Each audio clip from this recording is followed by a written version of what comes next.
Hello guys, कैसे हो आप? आई होप आप अच्छे होंगे, स्वस्थ होंगे। तो आपका स्वागत है मेरे चैनल स्टडी बाय सीमा में। आज आपके लिए जो मैं टॉपिक लेके आई हूँ वो लेके आई हूँ विलोपन विधि से दो चरों वाली रैखिक समीकरण अपने कैसे हल कर सकते हैं। जब सिंपल एक चर आता है एक्स या वाई, तो उसको अपने सरलीकरण करके सिंपल मेथड से उसमें एक्स की वैल्यू ज्ञात कर सकते हैं। जब कंडीशन आती है दो चरों वाली रैखिक समीकरण जिसमें एक्स और वाई होता है, तो दो इक्वेशन दिया, तो उसमें अपने एक्स और वाई का मान कैसे ज्ञात करेंगे उसको आज अपने करेंगे विलोपन विधि से। या विलोपन विधि क्या होती है वो मैं आपको इस वीडियो में अच्छी तरह एक्सप्लेन करेंगे, ताकि जब भी एग्जाम में क्वेश्चन आए बच्चे विलोपन विधि से आसानी से एक्स और वाई के मान ज्ञात कर सकते हैं। उसके लिए एक अलग से भी मेथड होता है जो मैं आपको इसी वीडियो के लास्ट में बताऊंगी, इसलिए वीडियो को स्लिप मत करना, पूरी वॉच करना कि एग्जाम में जब ये आ जाए एक्स और वाई का मान अपने कैसे ज्ञात करेंगे उसकी विलोपन विधि कराऊंगी। साथ में एक ट्रिक्स और है कि उसको ट्रिक से अपने एक्स और वाई का मान कैसे ज्ञात करते हैं वो भी मैं इसी वीडियो के लास्ट में बताऊंगी, इसलिए पूरी वीडियो को वॉच करना।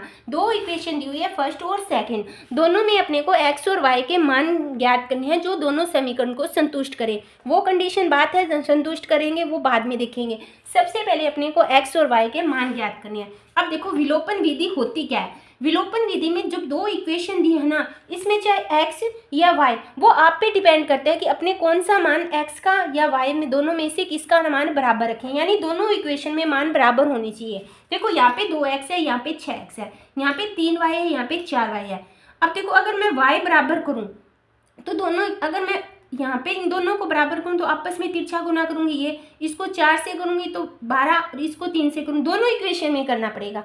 कोशिश किया करो कि अपने ऐसे जो एक्स और वाई का एक्स है अपने को एक ही हल करना पड़े। अब मान लो यहाँ पे 2x है, यहाँ पे 6y है, तो अगर मैं इस इक्वेशन को 3 से गुना करूँ तो यहाँ पे 6 हो जाएगा, यहाँ पे 6 पहले से ही है, ठीक है। तो अब अपने को दोनों पहली इक्वेशन को मैं 3 से मल्टीप्लाई करूँगी। कहने का मतलब क्या होता है, जब भी अपने मल्टीप्लाई करेंगे पूरी इक्वेशन को करेंगे, ना कि एक संख्या को। 3 को इससे किया कितना हुआ 6x, बीच में कौन सा निशान है प्लस का, 3 को 3 से किया 9y इजकल टू 3 को किया 15। ये अपनी कौन सी इक्वेशन होगी थर्ड। अपनी सेकंड इक्वेशन क्या थी 3x प्लस 4y बराबर, अपने ने एक ही इक्वेशन को क्या किया मल्टीप्लाई किया। अगर दोनों इक्वेशन को करें तो यहाँ पे दोनों इक्वेशन अलग अलग लिखेंगे जो करने के बाद मल्टीप्लाई। दूसरी मैंने एज इट इज उतार दी फर्स्ट इक्वेशन को। अब देखो प्रतिस्थापन विलोपन विधि क्या होती है, जो मान अपने ने बराबर किए कौन से किए, ये देखो ये भी प्लस का है और ये भी प्लस का है, दोनों ये अपने ने बराबर किए हैं। जो भी बराबर किए उसको वहां से हटाना है। कैसे हटाएंगे, देखो ये भी प्लस है, अगर मैं जोड़ूं तो 12 हो जाएंगे, तो फिर मान किसका आएगा, यानी जो मैंने सेम किया उसको वहां से कैंसिल करना है। ये प्लस के हैं, अब नीचे वाली इक्वेशन को पूरे के मैंने क्या कर दिया निशान चेंज, जो प्लस में है वो माइनस में, जो माइनस है वो प्लस में। यहाँ पे सारे प्लस है तो सारे माइनस होंगे, यानी नीचे वाली इक्वेशन सारी माइनस होगी। ये प्लस है, ये अब हो गया माइनस का कैंसिल, जो अपने ने सेम किया उसको वहां से कैंसिल करना है। ये 9 प्लस का, ये 4 कितना है माइनस का, तो कितने बचे 5y बचे किसके प्लस के, ये 15 प्लस के, ये माइनस के, कितने बचे 5, तो 5y बराबर कितना हुआ 5, और y बराबर कितना हुआ 5/5, यानी y की वैल्यू कितनी आ गई अपनी 1, यानी y का मान कितना आ गया अपना 1। अब कंडीशन आती है कि अपने x का मान कैसे ज्ञात करें। ये जो y का मान है वो किसी भी इक्वेशन में रख दो, चाहे इन दोनों में से किसी में रख दो, चीज जो नई बनी है किसी में भी रख दो, आप पे डिपेंड है आप किस में रखो, आपको जो इजी लगे आप उसमें रख सकते हो। रखेंगे तो x का मान लो ये मान है, यानी y का मान मैंने समीकरण फर्स्ट में रखा, y का मान समीकरण फर्स्ट में रखने पर, फर्स्ट कौन सी थी 2x plus 3y equal to 5।